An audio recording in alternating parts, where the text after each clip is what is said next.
একজন সৈনিক যখন তার দেশের জন্য মারা যায়, কিংবা বিষ খেয়ে কোনো মানুষ মারা যায়, কিংবা আত্মহত্যা করে কোনো মানুষ মারা যায়, কিংবা আমাদের শরীরের ভিতরে অভ্যন্তরে কোনো একটা রোগ হয় তখন মানুষটা মারা যায়, কিংবা বাহ্যিক কোনো একটা কারণে মারা যায়, যুদ্ধে কিংবা দুর্ঘটনায় মারা যায়, তখন কী কী প্রিপোজিশন বসাবো, ডায়েটের সাথে ইন, অফ, বাই, ফর কোনটা বসাবো, ফ্রম, এগুলো আজকের ভিডিওতে আমরা জানবো। এটাই আজকের বিষয়, মূল বিষয়। এটা আমাদের পরীক্ষায় খুব আসে। ডায়েটের সাথে অফ বসবে না ফর বসবে, কিংবা ইন বসবে, কিংবা ফ্রম বসবে, কিংবা ফর বসবে, কখন এগুলো বসে অ্যাকচুয়াল, সেগুলো আজকে আমরা জানবো। আর আজকে ভিডিওতে একটা কথা বলবো যে প্রত্যেকটা সাবজেক্টের থিওরি অবশ্যই তোমাদের ক্লিয়ার রাখা উচিত।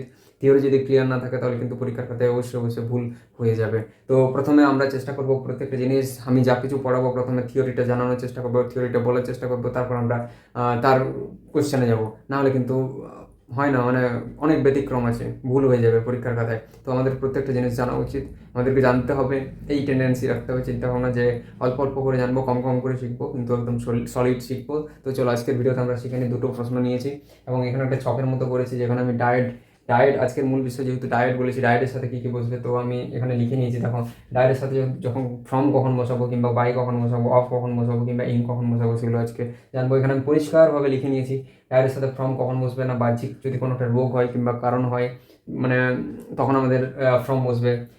যেমন ডিহাইড্রেশন হয় তখন আমরা কিন্তু ফ্রম বসাবো।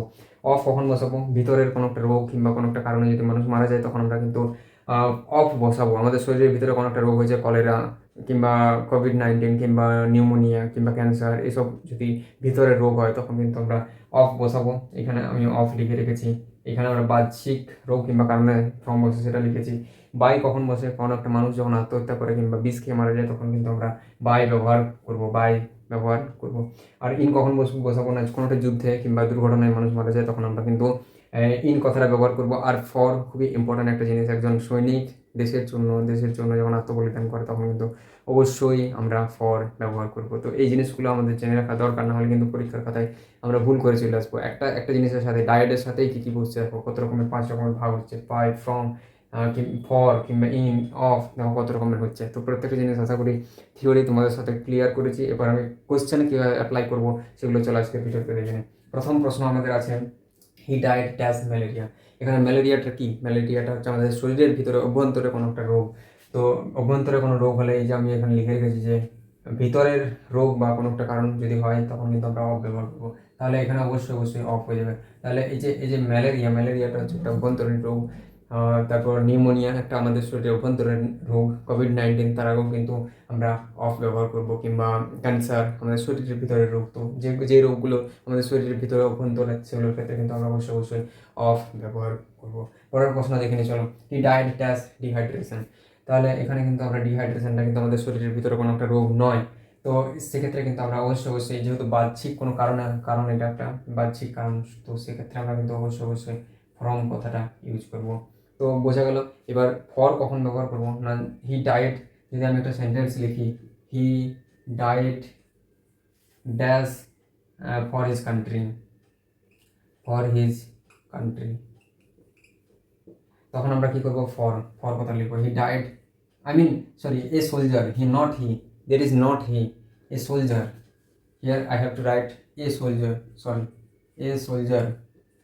a soldier died for his country. আমি এখানে ফরটা লিখিয়ে দিয়েছি অলরেডি। তাহলে ফর হিজ কান্ট্রি, একজন সোলজার দেশের জন্য মারা যায়, আত্মবলিদান করে, তখন কিন্তু আমরা অবশ্যই ফর ব্যবহার করব। ডিহাইড্রেশনটা বললাম।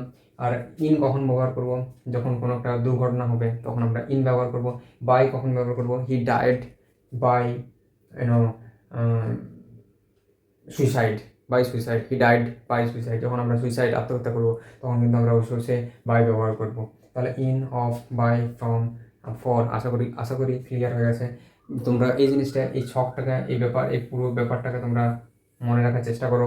এই জিনিসটা যদি জানা থাকে তাহলে আশা করি এই ডায়েটের সাথে মানুষ যে মারা যায় তার সাথে বাই বসাবে না, ইন বসাবে না, অফ বসাবে, কিংবা ফর বসাবে, ফ্রম বসাবে, আশা করি তোমাদের অসুবিধা হবে না। আমি আজকে দুটো প্রশ্ন নিয়েছি এবং এগুলো তোমরা নিজেদের খাতায় নানা রকমভাবে প্রশ্ন লেখো যে এক মানুষটি আত্মহত্যা করে মারা গেছে, মানুষটি বিষ খেয়ে মারা গেছে, মানুষটি বেশি খাবার খেয়ে মারা গেছে, মানুষটি চাপ নিয়ে মারা গেছে, তখন আমরা যে বাহ্যিক কারণ, অত্যাধিক চাপে মানুষটা মারা গেছে, অত্যাধিক খাবার খেয়ে মানুষটা মারা গেছে, তখন কিন্তু আমরা ফ্রম ব্যবহার করব। ফর কখন ব্যবহার করবো বললাম, ইন কখন ব্যবহার করবো কোনো একটা দুর্ঘটনা যদি হয়, তখন অফ ভিতরে কোনো একটা কারণ। তো আজকের ভিডিও এই পর্যন্তই ছিল। আশা করি তোমাদের প্রত্যেকটা জিনিস ক্লিয়ার হয়ে গেছে। আর এই ছকটা খাতায় অবশ্যই লিখে রাখার চেষ্টা করবে। এই জিনিসটা জানা থাকলে কিন্তু তুমি প্রত্যেকটা প্রশ্ন করে আসতে পারবে। তো আজকের ভিডিও এই পর্যন্তই। আশা করি ভিডিওটা ভালো লেগেছে। আবারও আসবো কালকে একটা ভিডিও নিয়ে। তো আজকের ভিডিও এই পর্যন্তই। Tata, bye bye.